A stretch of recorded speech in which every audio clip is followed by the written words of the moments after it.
Welcome back to Building Foundations, the podcast by DGI Waterproofing. We're on episode 3 already, and today we're diving deep into a topic that's absolutely crucial for any homeowner: sump pump wisdom. Think of this deep dive as your crash course in avoiding those little sump pump oopsies that can turn into big basement headaches. You know, it's funny. We deal with water damage all the time at DGI, and you wouldn't believe how many times it comes down to a simple sump pump issue. That could have been easily avoided. Right.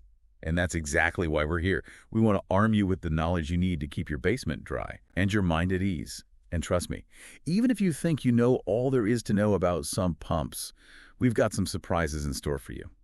Let's start with something that seems pretty basic, but is often overlooked: sizing. It's kind of like with clothes. You wouldn't want to wear a size too small or too big, right? Definitely not. I'm all about that perfect fit. But how does that apply to sump pumps? Well, a sump pump that's too small won't be able to handle heavy rainfall, and that can lead to, you guessed it, a flooded basement. I remember this one job we had where the homeowner had a tiny sump pump in a huge basement. It was like trying to empty a bathtub with a teaspoon. Oh, no. I can only imagine the mess. It wasn't pretty. But on the flip side, a pump that's too big will constantly cycle on and off, wearing itself out quickly. It's like a car engine that's constantly revving. Not good for fuel efficiency, and definitely not good for the longevity of your engine. So what's the secret to finding that Goldilocks size? Not too big, not too small, just right. You really need to factor in the size of your basement, the amount of water it needs to handle, and even things like the soil type and local rainfall patterns. It's not just about horsepower. It's about matching the pump's capabilities to your specific needs. It sounds a lot more complex than I initially thought. It can be. That's why we always recommend consulting with a professional like, us at DGI. We can assess your unique situation and recommend the right sump pump. That will keep your basement dry without breaking the bank or wearing out prematurely. Speaking of keeping things running smoothly, let's talk about maintenance. I know, it's not the most glamorous topic, but trust me, this is where things get really interesting. It's like anything else in your house. Would you drive your car for years without ever checking the oil or tire pressure? Okay, bad example. I might be guilty of that, but I get your point. Exactly. Your sump pump is a machine with moving parts that need regular checkups to ensure it's in tip-top shape. Think of it as preventative care for your basement. So what kind of maintenance are we talking about? Is this something homeowners can tackle themselves, or do we need to call in the DGI cavalry every time? There are definitely some simple DIY tasks you can do to keep your sump pump happy. Start by regularly checking the sump pit for any debris, like leaves, dirt, or anything that might clog the system. Makes sense. You don't want anything obstructing the flow. Right. And you can also test the float switch, which is the part that tells the pump when to turn on and off. Make sure it moves freely and isn't stuck. Oh, and don't forget to listen for any strange noises, grinding, gurgling, anything out of the ordinary. Those are usually telltale signs that something's not right.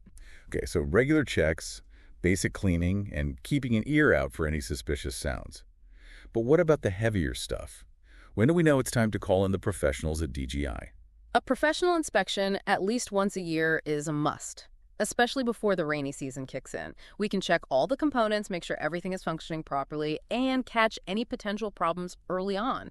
It's a small investment that can save you a lot of hassle in the long run. All right, sizing and maintenance. Check and check. What's next on our list of essential sump pump wisdom? Let's talk about the dreaded scenario. A massive storm hits, your basement starts taking on water, and then bam, the power goes out. It's a homeowner's worst nightmare. Talk about adding insult to injury. Yeah. But isn't that where a sump pump is supposed to shine? Keeping the water out, even when the weather's wild? It is, but without power, even the best sump pump is just a sitting duck. And unfortunately, power outages are all too common during storms. So what's the solution? How do we keep our sump pumps pumping, even when the lights go out? That's where backup power comes in. It's like an insurance policy for your basement. There are two main types: battery backups, which kick in automatically when the power goes out, and water-powered backup pumps, which use the municipal water supply to power the pump so they don't need electricity at all. Wait, so you're telling me you can fight water with water? That's pretty ingenious. It is. It might sound counterintuitive, but it's a surprisingly effective system. We've installed plenty of these at DGI, and they provide incredible peace of mind for homeowners who live in areas prone to power outages. So whether it's battery-powered or water-powered, having a backup system is a must-have for any homeowner who relies on a sump pump. It's like having a safety net for your basement. Exactly. It's one of those things you hope you never need. but you'll be incredibly grateful for it if you do. It might seem like a simple system, but there are a lot of little details that can make a big difference in how effectively it protects your basement. You know, it's funny you mentioned that. I was talking to a friend the other day who tried to install their own sump pump. And let's just say it didn't go so well. Oh no, what happened? Well, they thought they'd save some money by doing it themselves. But they ended up with a pump that wasn't properly sealed. And guess what happened during the next heavy rain? I think I can guess. A flooded basement. Bingo. They ended up having to call us at DGI to come fix the mess, which ended up costing them way more than if they had just hired us for the installation in the first place. That's a classic example of why it's always best to leave certain jobs to the professionals. We have the experience, the tools, and the knowledge to ensure everything is installed correctly and up to code. Exactly. And speaking of things that can cause major headaches if they're not done right, let's circle back to that often overlooked component we touched on earlier, the discharge line. It's easy to forget about it because it's usually tucked away out of sight, but it plays a critical role in keeping your basement dry. It's like the unsung hero of the sump pump system. It's responsible for carrying all that water away from your house once it's been pumped out of the sump pit. And if it's not working properly, all that water has nowhere to go but back into your basement. Exactly. That's why regular inspections are so important. You want to make sure the discharge line is clear of any obstructions, like leaves, debris, or even ice buildup in the winter. Speaking of winter, I remember a particularly nasty winter storm a few years back. That caused a lot of frozen and burst pipes. What can homeowners do to protect their discharge lines from the freezing temperatures? Proper insulation is key. We recommend using foam pipe insulation to protect the discharge line from freezing. It's a relatively inexpensive and easy DIY project that can save you a lot of trouble in the long run. Okay, insulation, check. What else should we be looking for when we're inspecting our discharge lines? You also want to pay attention to the length and location of the discharge line. Make sure it extends far enough away from your foundation so that the water doesn't just seep back into the soil and end up right back where it started. So you don't want to create a little water cycle, pumping it out just to have it come right back in. Exactly. And to further prevent backflow, we often install a check valve in the discharge line. It acts like a one-way door, allowing water to flow out but preventing it from flowing back in. So it's like a bouncer for your discharge line, making sure only water going out gets passed. I like that analogy. It's a simple but effective way to add an extra layer of protection to your sump pump system. Speaking of protection, we've talked a lot about how to keep our sump pumps running smoothly. But what happens when they reach the end of their life? How do we know when it's time to say goodbye to our trusty sump pump and invest in a new one? That's a great question, and it's something a lot of homeowners overlook. Sump pumps are like any other mechanical device. They have a limited lifespan. And ignoring that fact can lead to some very soggy consequences. You know, I think I'm guilty of that myself. I tend to take my sump pump for granted until something goes wrong. But it makes sense that we should be proactive about replacement, just like we are with other appliances in our homes. Exactly. Most sump pumps have an expected lifespan of around 5 to 10 years, depending on usage and model.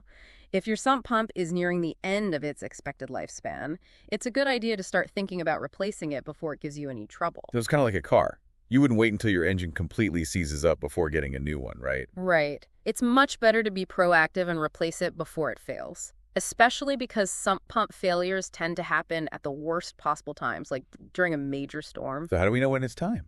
Do sump pumps come with a little Best Buy date printed on them? I wish they did. But the best way to keep track is to keep a record of the installation date. And if you've been diligent about those maintenance checks we talked about earlier, you'll also have a record of any repairs or parts replacements, which can give you an idea of how much wear and tear the pump has gone through. So we're talking a little sump pump diary. Exactly. And if you're not sure how old your sump pump is, or you're seeing signs that it might be nearing the end of its life, give us a call at DGI. We're happy to come out, take a look, and give you a professional assessment. Okay, we've covered a lot of ground today, from sizing and maintenance to backup power and even the lifespan of a sump pump. But before we wrap things up, I want to touch on one more topic that's closely related to sump pumps: French drains. They're often used in conjunction with sump pumps to create a comprehensive waterproofing system for your basement. That's right. French drains are a great way to intercept water before it even reaches your foundation, relieving some of the burden on your sump pump. So it's like having a first line of defense against water intrusion. Exactly. French drains essentially act like underground channels that collect water and redirect it away from your house. They're especially effective in areas with heavy clay soil that doesn't drain well. So if you have a sump pump and you live in an area with poor drainage, a French drain could be a valuable addition to your waterproofing system. Absolutely. And just like with sump pumps, proper installation is crucial for French drains. You want to make sure they're sloped correctly, that the outlet is properly connected to the sump pump system, and that they're deep enough to effectively intercept water. And I'm guessing this is another area where it's best to call in the professionals. You got it. We've seen our fair share of DIY French drain disasters at DGI, and it's not something you want to mess around with. Improper installation can lead to water damage, erosion, and even structural problems. All right, listeners, if you're thinking about installing a French drain, take it from the pros at DGI. We have the experience and the expertise to ensure it's done right the first time. Well, I think we've covered just about everything there is to know about sump pumps. And keeping those basements dry, we've talked about sizing, maintenance, backup power, discharge lines, lifespan, and even French drains. I feel like I could write a book now. You've certainly absorbed a lot of information today. I have, and I hope our listeners have too. But remember, folks, if you have any questions or concerns about your sump pump or any other aspect of basement waterproofing, don't hesitate to reach out to us at DGI. We're always happy to help. Absolutely. We're passionate about what we do, and we're dedicated to providing our customers with the highest level of service and expertise. And on that note, we're going to wrap up this episode of Building Foundations. Thanks for joining us on this deep dive into the world of sump pumps. We'll see you next time for more basement waterproofing wisdom. Until then, stay dry.